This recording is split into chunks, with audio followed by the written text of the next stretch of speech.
Olá, sou o professor Michael Douglas. Não esqueça não, tá? Professor Michael Douglas, reflexão filosófica, ouse saber, né? O sapere aude e a parresia, o falar verdadeiro. Ok. Eu vou falar o que para vocês hoje? Qual a reflexão filosófica que nós teremos? Desenvolvemos um pensamento político, né? Aqui. Desenvolvemos da antiguidade até a modernidade o modo como a política se fez no mundo. Aí você se pergunta, mas só se fala de política no mundo? Não. Nem o Enem se preocupa apenas com política. Tem outra área que, junto com a política e outras, vem se desenvolvendo e sendo muito trabalhada pelos pensadores. Eu estou falando de que área? Eu estou falando da epistemologia. A epistemologia, vamos traduzir primeiro a palavra, é episteme mais logia. Episteme significa o conhecimento verdadeiro, aquilo que é oposto à doxa, conhecimento falso, a mera opinião.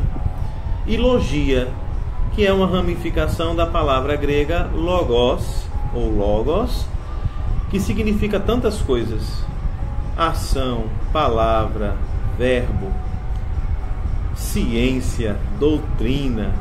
Então, o que significa, transcrevendo o termo epistemologia para nós? O estudo do conhecimento.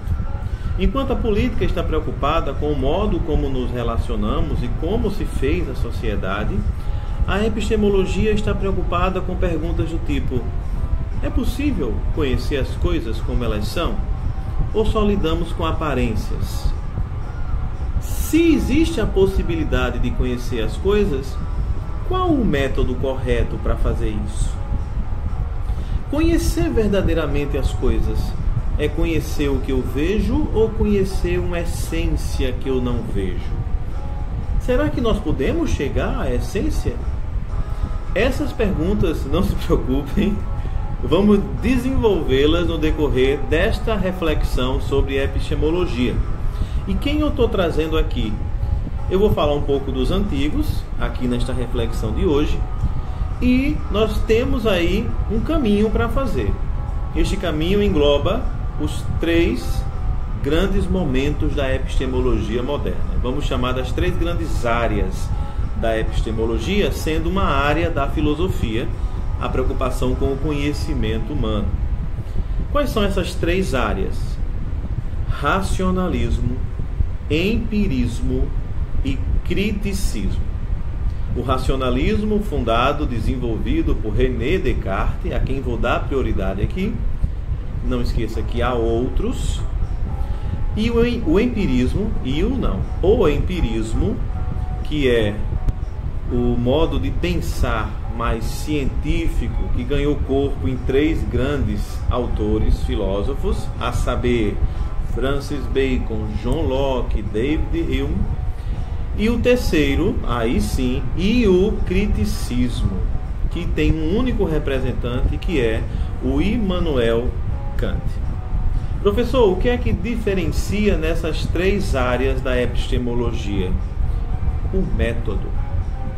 Os 3 acreditam que é possível alcançar um conhecimento verdadeiro do mundo, mas um vai dizer que é pela razão, o outro pela experiência, e o outro vai nos limitar dizendo que são pelas 2 coisas ao mesmo tempo, concomitantemente. Não é confuso, nós vamos entender tudo no seu tempo. Então, a primeira coisa que eu gostaria de falar para você é que a ideia de epistemologia, o modo de se pensar o conhecimento, não é moderno. Ele existe desde a antiguidade. Você tem ali um grupo de filósofos que eu gosto de chamá-los de tripés. Você tem um tripé, entende? 3, né? Que dão sustento ao pensamento de Descartes, o moderno. E você tem 3, também um tripé, que dá sustento ao pensamento moderno do empirismo. Ok? E pode pensar em Kant como a superação da diferença que existe entre racionalismo e empirismo. Ele é um resumo, muito bem feito, por sinal. Então, O racionalismo quer o quê? E o que é que ele tem de diferente do empirismo? O racionalismo, meus queridos alunos, meus queridos ouvintes, é uma teoria que acredita que somente a razão pode dar um conhecimento verdadeiro. Se nós confiarmos na experiência, não chegaremos à essência, vão dizer os racionalistas. Os empiristas, por sua vez, não acreditam que a razão seja assim tão absoluta. Apesar da efervescência do período moderno que você já conhece, de confiança na razão e na ciência, os empiristas ficam meio que cabreiros com a razão, sendo ela de primeira ordem. Então, o que é que o empirista faz? Levado pelas próprias condições históricas das navegações e das descobertas tecnológicas, eles vão colocar a ênfase na experiência. E colocando a ênfase na experiência, eles vão acreditar que o conhecimento verdadeiro está na apreensão dos sentidos e não numa essência transcendental que se encontra na mente humana. Essas duas teorias eu vou tentar discorrer, mas eu garanto que neste momento que estamos aqui, vamos trabalhar o racionalismo de René Descartes. Antes de eu começar o racionalismo de René Descartes, eu vou falar sobre os tripés, ok? Então, quem são os filósofos que compõem esse sustentáculo do racionalismo e quem são esses filósofos que fazem o sustentáculo do empirismo? Do lado do racionalismo você tem o Parmênides, o Platão e o Santo Agostinho. Do lado do empirismo você tem o Heráclito, o Aristóteles e o Tomás de Aquino. Vamos falar de cada um e entender porque cada um está naquele tripé e não no outro. Por exemplo, porque Platão está ligado a Descartes e porque Santo Tomás de Aquino está ligado a os empiristas. Se o racionalismo tem a confiança plena na razão para descobrir o que é verdadeiro sobre o mundo, no caso as essências, você tem ali um Parmênides que vai dizer que existem duas vias, a via do erro e a via da verdade. A via do erro, totalmente lograda, feita, realizada pelos sentidos, levam ao erro. Ele também chama de via da opinião. E a via da verdade é galgada, é caminhada pela razão, o que garante a verdade, porque a verdade de tudo é eterno. Tudo que é verdadeiro é eterno. Tudo que eu vejo mudar, diz Parmênides, é apenas ilusão dos sentidos. Então essa ideia transcendental de Parmênides começa a fazer sentido na teoria de René Descartes. O segundo será o Platão, o mais famoso de todos. E Platão vai dizer o quê? Existem dois mundos, o mundo sensível das cópias e o mundo inteligível, que o demiurgo universal, olhando para a perfeição do mundo inteligível, resolveu copiá-lo e ao copiá-lo criou uma cópia imperfeita.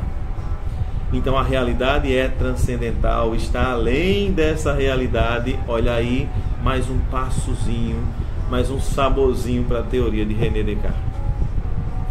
E por fim, do tripé racionalista, nós temos o Santo Agostinho de Hipona. Como é que ele entra aqui? Santo Agostinho de Hipona vai dizer que o corpo e a alma são criações de Deus, mas que o corpo tem um conhecimento inferior ao conhecimento produzido pela alma, porque Deus, habitando dentro da alma, faz com que eu conheça todas as coisas assim. Teoria da iluminação. Está completo, então, a ideia transcendental de um conhecimento da essência, por meio da razão, daqueles que preparam o racionalismo moderno. O racionalismo, então, moderno vai ter todas essas características e o René Descartes, de posse de uma realidade científica, faz com que isso se volte a um apoio à ciência. Tente imaginar tanto o racionalismo e o empirismo acontecendo para a ciência. Essa efervescência do progresso motivou o surgimento dessas teorias. Combinado? os antigos do tripé não são racionalistas ou empiristas. Eles são base para o pensamento. Quem está no tripé do empirismo e o que faz eles estarem ali? Você tem exatamente na ordem o Heráclito, olha, contemporâneo de Parmênides. Para o Heráclito, as coisas são e não são ao mesmo tempo. O que é que significa isso? As coisas só são porque mudam. E as mudanças são captadas pelos nossos sentidos. Nós podemos sentir a mudança, nós podemos ver a mudança, porque nós mudamos. E confiamos que essa mudança é o que nós somos. No dia que a mudança acabar, nós deixamos de ser. Olha aqui, uma certa valorização dos sentidos na apreensão do que verdadeiramente é o mundo. Logo em seguida, você tem Aristóteles. Aristóteles, ali, discípulo de Platão, o segundo do tripé racionalista, diz: o conhecimento, a essência das coisas, está nas próprias coisas. Sem a matéria que me distingue as coisas do mundo, eu não conseguiria entender de forma isolada o que são as coisas. Seriam todas as coisas uma coisa só.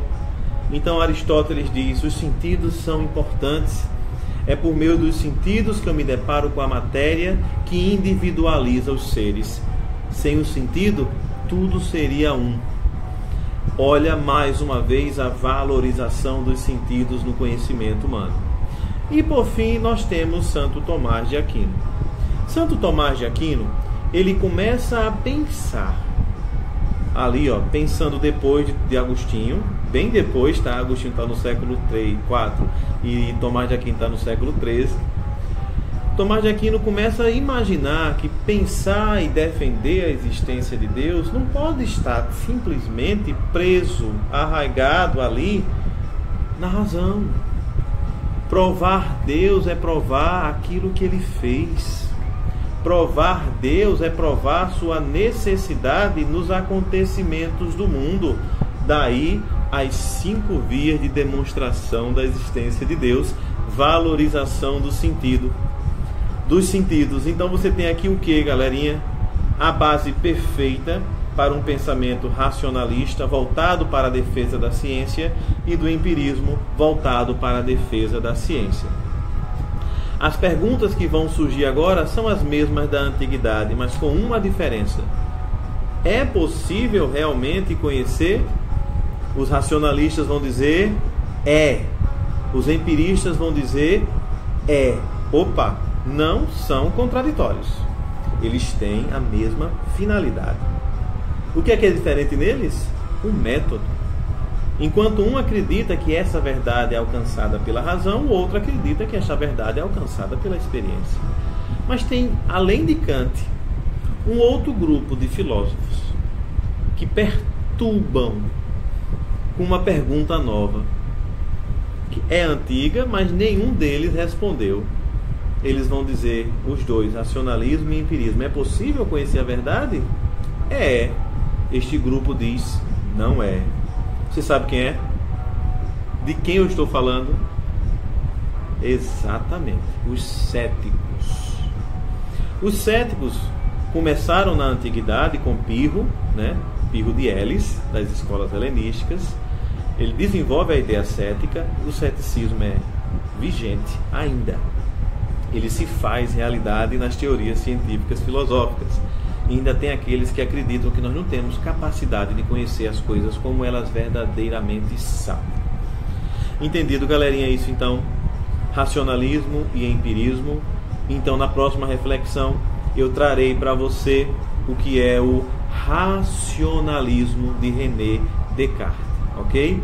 Um abraço, felicidades e até a próxima.